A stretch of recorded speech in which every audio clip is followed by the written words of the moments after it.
Sir किस वजह से आ रही है इतनी बिकवाली? बिकवाली की वजह एक ही है सबसे ज़्यादा, और वो है एफआईएस की तरफ से बिकवाली, और इसमें कोई डाउट नहीं है।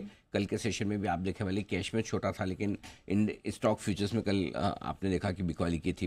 परसों का बिकवाली का आंकड़ा आता दिखा था, तो जो बड़ा आंकड़ा सोमवार का था खरीदारी का, उसके बाद वापस से आपको बिकवाली के आंकड़े आते हुए दिख रहे हैं। शुक्रवार को जो उतार चढ़ाव हुआ, उसके बाद जो आपने नंबर सोमवार का देखा था, सोम और मंगल दोनों आंकड़े आपको थोड़े कमज़ोर ही आते हुए दिख रहे हैं, तो बड़ा बड़ा दबाव वहाँ से आता हुआ दिख रहा है, और कोई दिक्कत वाली बात है नहीं। तो मेरे ख्याल से कहीं न कहीं ऐसा लग रहा है फिर से एफआईएस थोड़ा बेचने के मूड में आते हुए दिख रहे हैं। दूसरी वजह ये कि आज कुछ इंपॉर्टेंट लेवल्स तोड़े हैं निफ्टी ने, साइकोलॉजिकली भी और वैसे लेवल के लिए। आज से भी 24,500 इंपॉर्टेंट था, 24,600 तो समझ में आ रहा था कि टूट जाएगा एक बार, हमें लग भी रहा था कि शुरुआत वहाँ होगी और वहाँ से फिर देखेंगे रुक पाता है नहीं रुक पाता है, लेकिन जो भी 24,600 के आसपास का लेवल तोड़ा है, वो 24,500 आपके लिए इंपॉर्टेंट का लेवल था। वो तोड़ने के बाद और बैंक निफ्टी का 53,150 तोड़ने के बाद थोड़ी सी समस्या बढ़ी है, इसमें कोई डाउट ही नहीं है, राइट।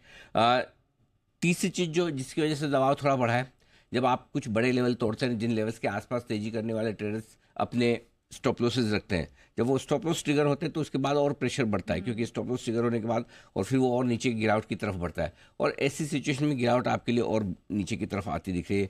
सबसे बड़ी दिक्कत की बात यह है पूजा की, किसी भी लेवल से कोई खास रिकवरी नहीं आई है। ऐसा नहीं कि आपने 24,600 तोड़ा हो तो बहुत अच्छी रिकवरी आ जाए, 24,500 के आसपास आए तो रिकवरी आए। एक बार जरूर 24,400 के आसपास से 24,500 तक की रिकवरी आई थी, वो एक सिंगल ठीक ठाक सी रिकवरी थी, उसके अलावा जो 100 पॉइंट की थी, 125 पॉइंट की, लेकिन उसके अलावा एक भी कोई ढंग की रिकवरी अभी तक बाजार को मिली नहीं है। तो यानी कि लगातार जैसे ही बाजार थोड़ा सा ऊपर आता है, बिकवाली का प्रेशर ऑफ बढ़ जाता है। तो ये वाली चीज़ है, तो दिक्कत तो है ही, इसमें कोई डाउट नहीं। बिल्कुल, और ऐसे में लगातार हम आपके लिए लेवल्स भी हाईलाइट कर ही रहे हैं, तो सर आज के लिए फिर अहम लेवल्स क्या बन जा रहे हैं निफ्टी और बैंक पहले निफ्टी? रिस्क समझना जरूरी है। 24,500 के नीचे रहना ठीक नहीं है। निफ्टी के लिए 24,500 और बैंक निफ्टी के लिए 53,000 के नीचे रहना ठीक नहीं है। ये दो लेवल के नीचे जब आप ट्रेड करें तो आपके लिए रिस्क बढ़ जाती है, इसमें कोई अच्छी बात नहीं, संकेत कमजोर है।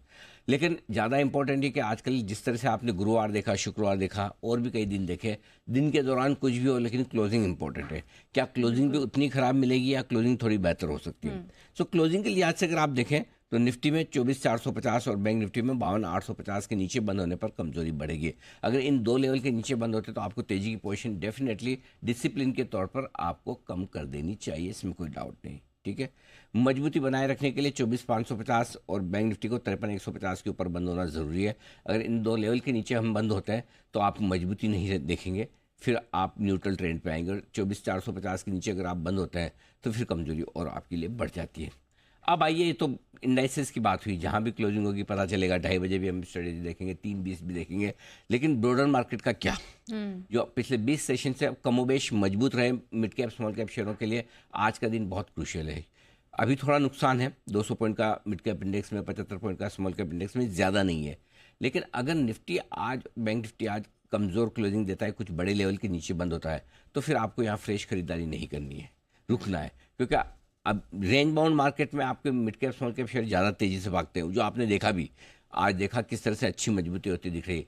लेकिन अगर रेंज तोड़ दे तो फिर इवेंचुअली इन्हें भी गिरना पड़ेगा, क्योंकि अगर रेंज तोड़ के निफ्टी बैंक निफ्टी को नीचे जाना ही है तो फिर लार्ज कैप के साथ साथ फिर 2 दिन बाद आपको स्मॉल कैप भी एक्शन में दिखाएंगे। तो बेहतर है कि उससे अभी से आप खरीदना बंद करें। और अगर कहीं अच्छा मुनाफा हो रहा है, पिछले 2-3 हफ्तों में आपने खरीदा है जहाँ पे आपको 15% 20% बन रहे हैं मिड कैप स्मॉल कैप शेयरों में, ऐसे कई सारे मिल भी जाएंगे आपको, तो वहाँ पर आपको प्रॉफिट बुक करके थोड़ा सा इंतज़ार करना चाहिए, ये ज़्यादा बेहतर होगा। ठीक है, तो ये है बाजार के अहम लेवल्स